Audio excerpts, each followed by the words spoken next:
explaining number 1, Mark Zachary style. Alright, so if you look at the paper, we have Cl2O3 and the initial rate of the depletion of Cl2. There's 3 columns and there's 3 under each one. Okay, so with the first one, we're going to compare the 0.100 molar to the 0.200 molar.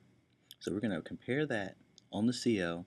We're also going to compare it under this O3, and we're going to compare it under the initial rate of the depletion.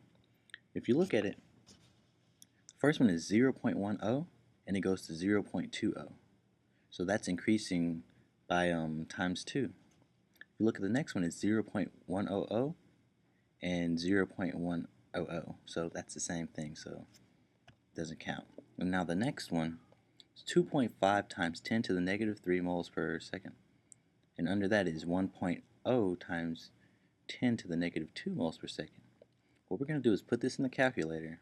We're going to have 1.0 times 10 to the negative 2 divided by 2.5 times 10 to the negative 3.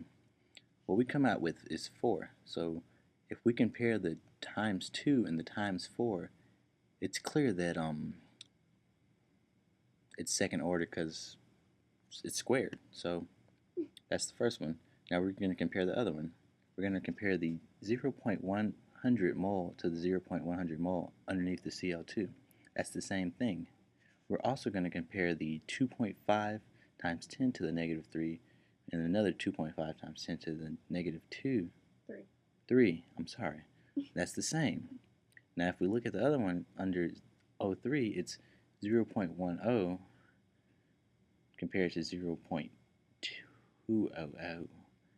So because it has 2 sets that are the same, it's going to be 0 order. Hopefully that worked.